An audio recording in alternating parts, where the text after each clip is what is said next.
anayetaka lazima awe na namba ya NIDA ndio atauziwa kwa bei ya ruzuku. Hasa je, hichi kigezo cha kuwa na NIDA ambapo wananchi wengi hawana, mmejipangaje ili hao wananchi wetu waweze kupata kwa urahisi zaidi?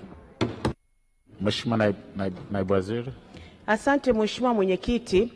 Katika zoezi ambalo linaendelea, kwa kweli kwa kiasi kikubwa changamoto hii sio kwa ukubwa huo, kwa sababu katika kila wilaya tuna idadi mahususi ya mitungi, na katika kila wilaya kwa kweli zoezi limeenda kwa haraka, na baadhi ya wilaya mitungi imeisha kabisa.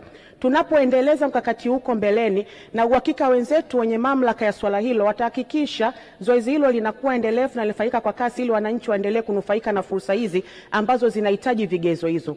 Mheshimiwa Mwenyekiti, ni muhimu sana kwa sisi kufanya hivyo, kwa sababu waheshimiwa wabunge wamekuwa wakitushauri hapa mara nyingi kuhakikisha kwamba fursa hizi zinamfikia mwananchi mmoja mmoja. Kwa maana ya udhibiti, hiyo ni moja ya njia nzuri kabisa hata sisi kuweza kutufanyia ufuatiliaji, kwa sababu tunakuwa tuna database ya mwananchi ambaye tumempa mtungi, lakini vile vile naturahisishia ufuatiliaji kuweza kujua mtungi ule umemfikia mtumiaji wa mwisho na kama ameujaza ama hujaujaza, kwa maana zoezi la tathmini. Kwa nimhakikishie mheshimiwa mbunge tunaendelea kuboresha, na wenzetu wa mamlaka husika wataendelea kuboresha kuhakikisha kwamba tunaendelea kuwafikia wananchi wengi zaidi. Mheshimiwa Fatuma Taufik. Asante Mheshimiwa Mwenyekiti kwa kunipa fursa ya kuuliza swali la nyongeza.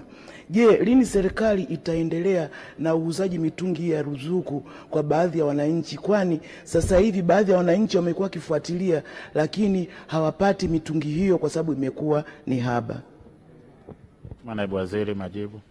Asante Mheshimiwa Mwenyekiti, kama ambavyo nimekwisha kusema katika swali la msingi, awamu hii ya kwanza ilihusisha mitungi takriban 452,445. Mkakati huu ni endelevu, serikali inaendelea kujipanga kwa namna bora ya kuendeleza ruzuku ili kuweza kuwafikishia wananchi wengi zaidi. Kwa nimhakikishie mheshimiwa mbunge, mitungi na miradi hii inaendelea, ni endelevu. Huko mbeleni wananchi wengi wataweza kunufaika zaidi. Asante sana Naibu Waziri, nakushukuru sana kwa majibu. Tunaendelea na Wizara ya Mifugo na Uvuvi. Mheshimiwa Bahati Kenneth Ndingo, mbunge wa Mbalali, sasa uliza swali lake.